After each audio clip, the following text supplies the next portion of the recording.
Hi, Aquarius! Kamusta? Ito po si Divine Tarot 888 para sa yung January kapalaran. This is a love reading para sa mga Aquarius, although baka may mensahe din sa career nyo. Kumusta kayo guys? Comment present para alam kung nanonood kayo. I cry at night. I don't want to be alone. I have to let you go to find myself. Sobrang emotional tong taong to. Kung ano man ang nangyari dito, iniisip niya kasi na baka mag-isa na lang siya at ayaw niya mangyari yon. I have to let you go to find myself. So, binitawan ka niya. Oh my gosh. Parang intense ah. So, ngayon natatauhan kasi itong taong to na pag binikawalan ka niya, binitawan ka niya, baka wala na talagang person na magmamahal sa kanya kagaya ng pagmamahal na ginawa mo or binigay mo. Butterfly, you will meet a new love interest at a party or a night out. Okay. You are attracting love. Sobrang kang attractive ngayon. Imperfections. Love is a beautiful mess. Embrace its imperfections. Nag-explore ka, pero nagkaroon ka din ng stressful na love life before. Kaya ngayon parang hindi ka din sure kung mag-workout nga ba yung isang relationship para sa'yo. And the butterfly also symbolizes na parang nagbo-bloom ka. Okay? Maganda yung energy mo dito. Gifts, love's greatest gift is the ability to truly understand one another. Meron dito, sinayang yung isang gift. Okay? Pwede kasing sinayang ka nitong taong to. Nakita ko din sa'yo na malungkot ka at pwede kasi to roles can be reversed. So, meron dito malungkot kayo kasi akala mo na kung hindi nag-workout yung relationship mo sa kanya ay wala na, mag-isa ka na lang. So, I have to let you go. Pero hindi ganun yun guys. So, gusto kong i-clarify yun na hindi porket nag-break kayo nitong person na feeling mo, mahal mo siya, di ba? Or attracted ka sa kanya or soulmate mo siya, pero nagkaroon ng ending sa inyo.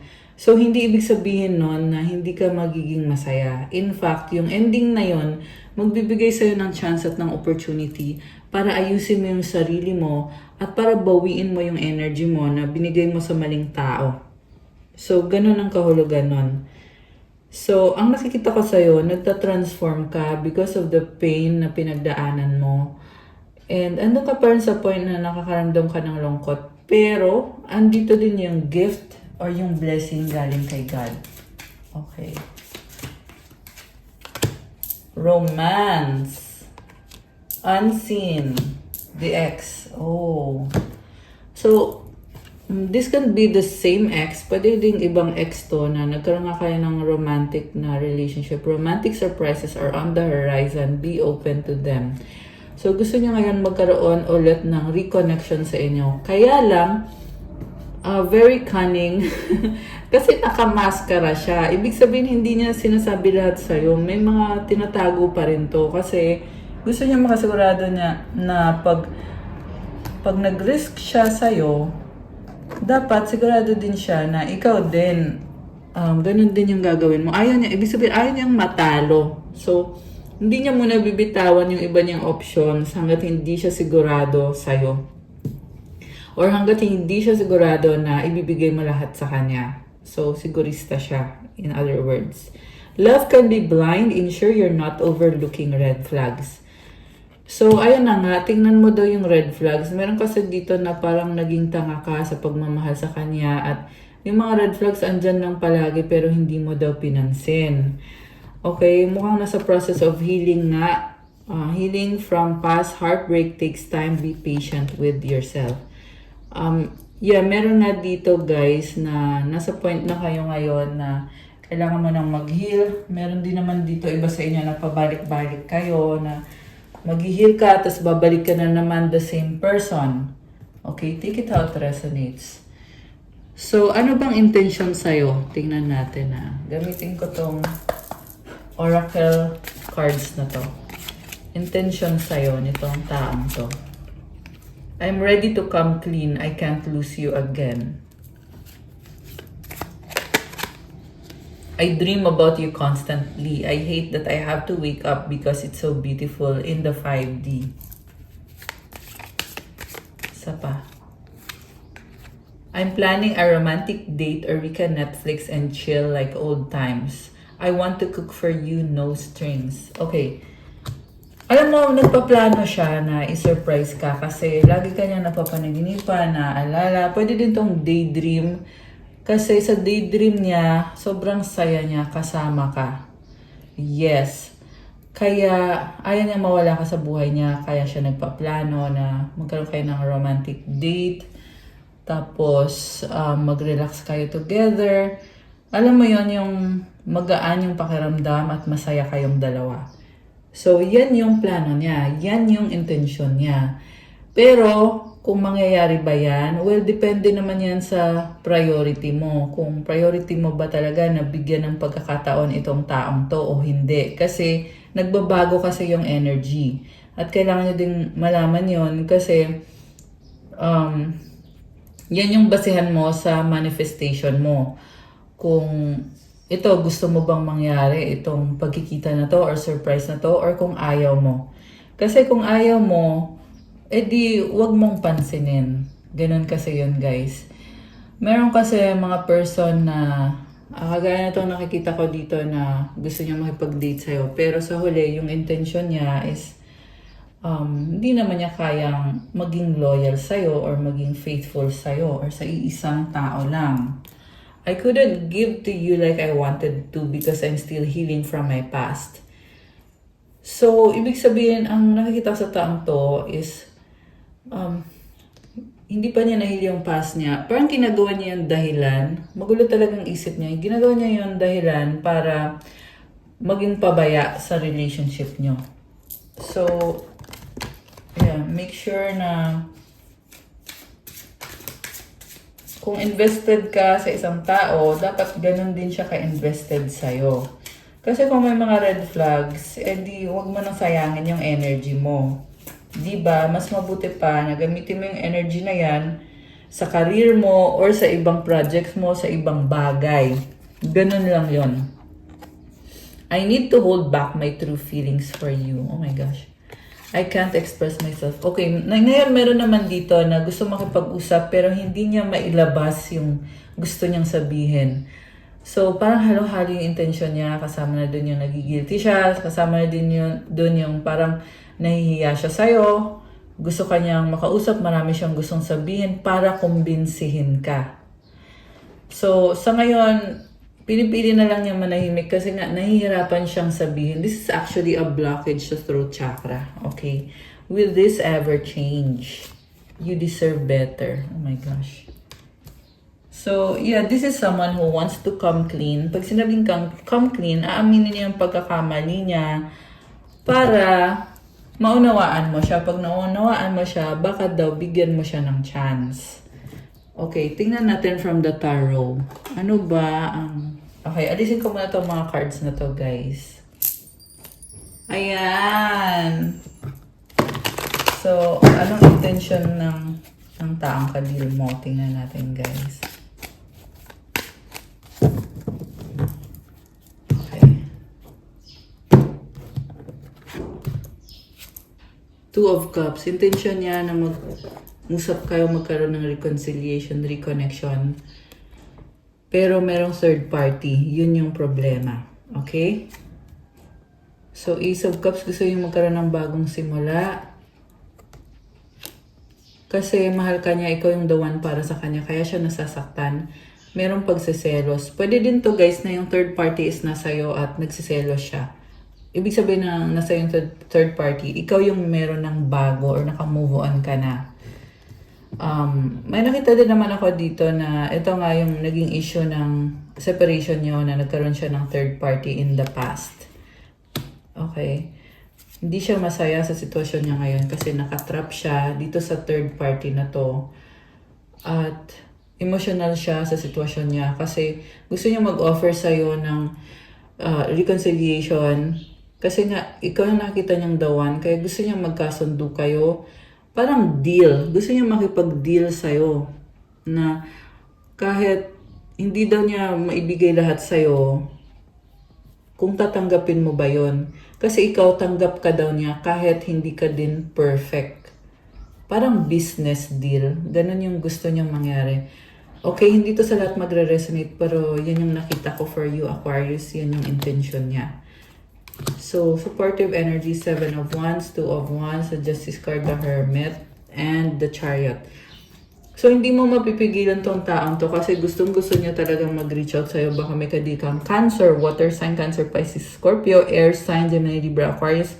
Merong Virgo, Libra, Fire sign, Aries, Leo, Sagittarius. Although this can be any sign.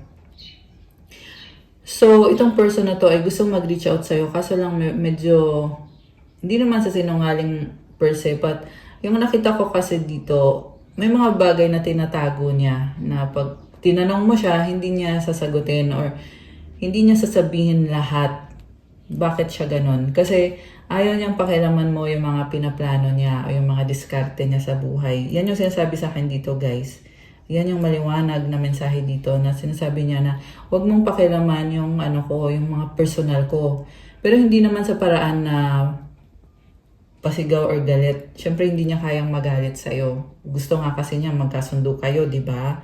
Pero yun yung nakikita ko dito na parang silently sinasabi niya na wag mo na daw, alam mo yun, wag mo na ungkatin kung ano pa yung mga ibang ginagawa niya kasi nga ayaw niya nga sabihin sa'yo.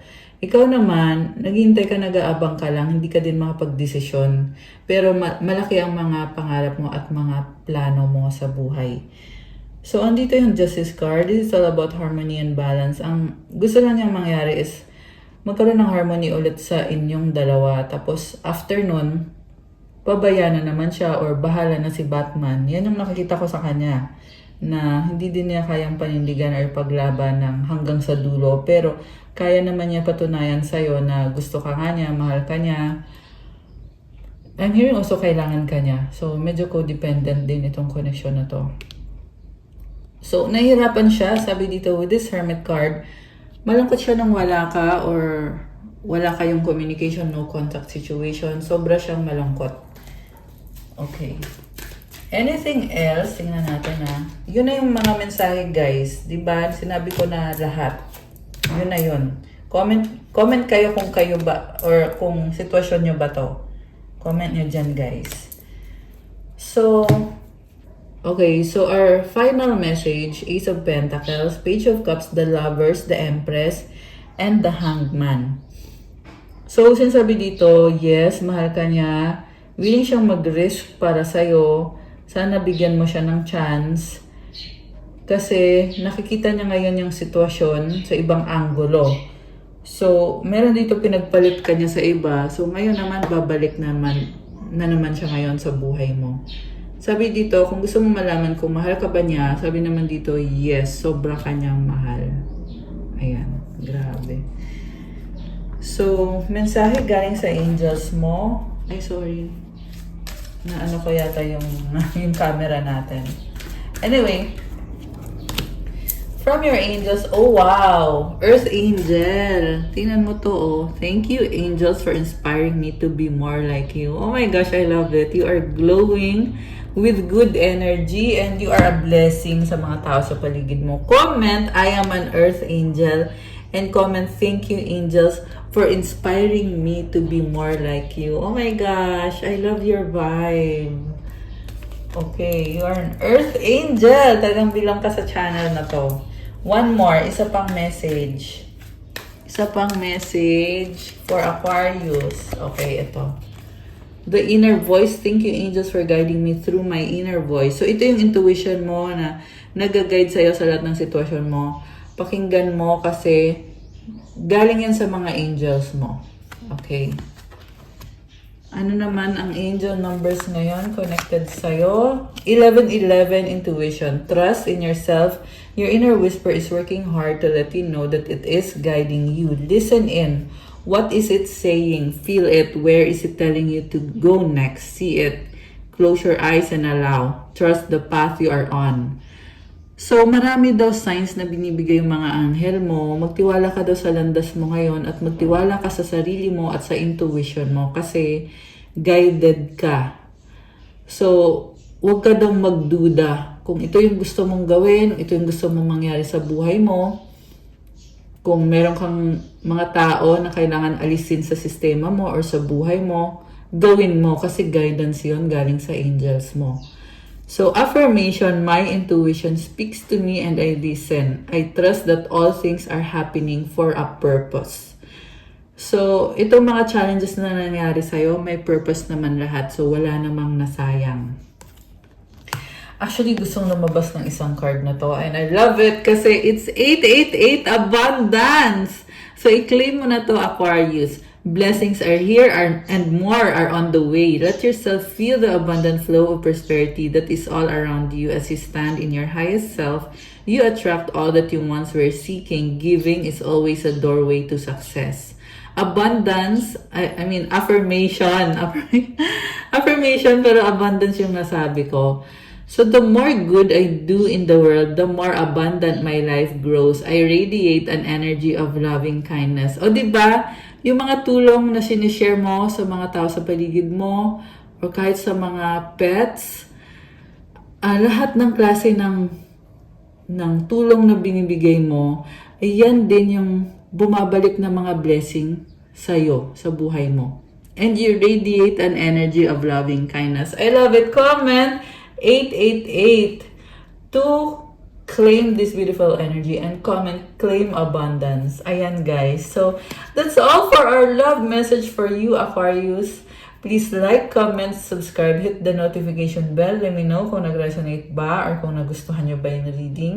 Kung kailangan nyo ng one-on-one session, pwede kayong magpa-private reading. Message nyo ko sa Viber or sa WhatsApp. Nasa description box po yung contact details. And still ongoing pa po yung aking January 2026 promo para sa private reading. 20% discount para sa long-time subscribers at 15% para sa mga bagong subscribers. So, again, you can reach me through Viber or WhatsApp. And thank you so much, Aquarius. Have a good day. God bless you all. Stay safe. See you again soon. Bye!